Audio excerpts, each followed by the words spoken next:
Assalamualaikum warahmatullahi wabarakatuh. Shalom, Om Swastiastu, Namo Buddhaya. Hi everyone and have a good time. Let me introduce myself. I'm adristi and I want to describe about English consonant. Consonant. Consonant are sounds which involve full or partial blocking airflow.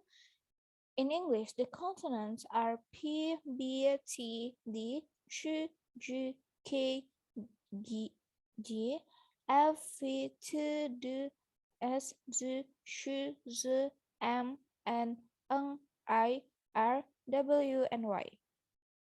They are classified in a number of different ways depending on the vocal tract. First, I want to describe about the vocal tract.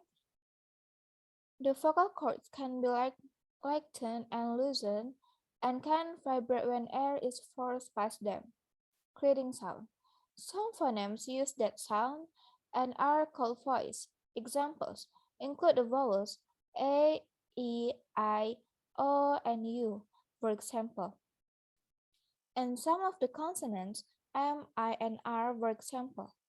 Other phonemes do not involve the vocal cords, such as the consonant H, T, or S, and so are called unvoiced. First is pharynx to pharyngeal.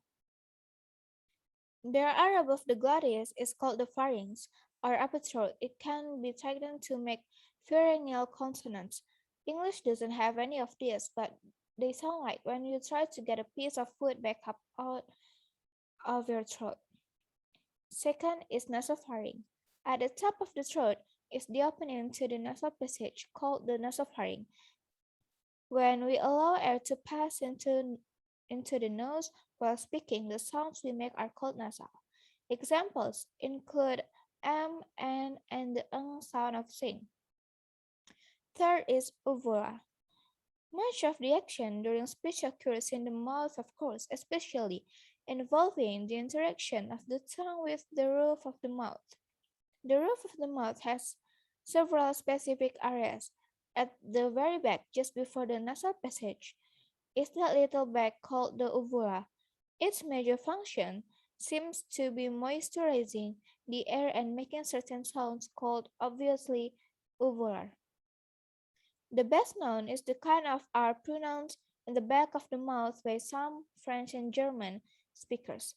Uvular, pharyngeal, and glottal sounds are often referred to as gutturals. Next, we have the soft palate called the velum. If you turn your tongue back as far as it will go and press up, you can feel how soft it is. When you say K or G, you are using the velum, so they call it velar consonant. Further forward is the hard palate. Quite a few consonants are made using hard palates such as S, Sh, N, and I, and are called palatals. Just behind the teeth is the dental ridge or alveolus. Here is where many of us make our Ts and Ds alveolar consonants. Next, we have dental consonant. At the very outer edge of the mouth, we have the teeth and the lips. Dental consonants are made by touching the tongue to the teeth. In English, we make the two th sound like this. Note that one of these is voiced the in the, and one is unvoiced th in thin. At the lips, we can make several sounds as well. The simplest, perhaps, are the bila-bila sounds, made by holding the lips together and then releasing the sound, such as P and B, or by keeping them together and releasing the air through the nose, making the bilabial nasal M. We can also use the upper teeth with the lower lip labiodental sounds. This is how we make an F, for example. Incidentally, we also have two names for the parts of the tongue used these various parts of the mouth.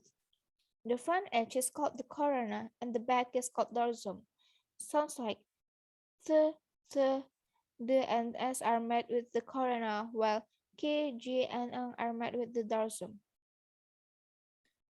Okay, first we move to the consonants. First stops, also known as plosives. The air is blocked for a moment, then released. In English, they are P, B, T, D, K, and G. A. Bilabial plosive. P. Unvoiced and B. Voiced. B. Alveolar plosive. T. Unvoiced and D. Voiced. C. Velar plosive. K. Unvoiced and G. Voiced. In other language, we find labiodental, palatal, uvular, pharyngeal, and glottal plosives as well, and retroflex plosives, which involve reaching back to the palate with the corona of the tongue. In many languages, plosive may be followed by aspiration, that is, by a breathy sound like an H in Chinese. For example, there is a distinction between a P pronounced crisply and an aspirated P. We use both in English, Pete versus poo, but it is a distinction that separates one meaning from another. Second is fricative. Involve a slightly resisted flow over. In English, this include F, V, th, d, s, z, sh, z, and h. A. Labiodental fricatives, F unvoiced and V voiced. B. Dental fricatives, th as in thin and voiced and d as in the voiced. C. Alveolar fricatives, S unvoiced and Z voiced. D. Palatal fricatives, sh unvoiced and z like the S in fission, it called voiced. E. Glottal fricatives, H and voice. Third is affricatives. Affricatives are sounds that involve a plosive follow immediately by a fricative at the same location. In English, we have ch and voice and g voice. Many consider this as blends, th and z. Fourth is nasals. Nasals are sounds made with air passing through the nose. In English, these are and ng. A. Bilabial nasal are m. B. Alveolar nasal is n. C. Velar nasal is ng. 5 is liquids.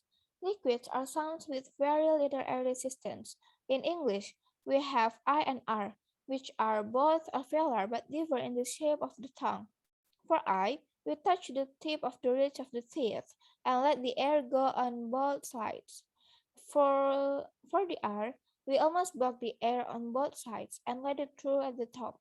Note that there are many variations of I and R in other languages and even within English itself. Last but not least is semivowels.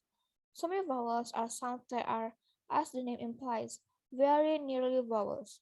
In English, we have W and Y, which you can see are a lot like vowels such as O and E, but with the lips almost closed for W, a bilabial, and the tongue almost touching the palate for Y, a palatal.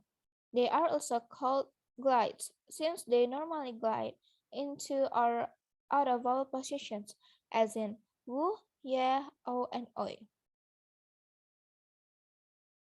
Thank you for your attention. That's all from me. Wassalamualaikum warahmatullahi wabarakatuh.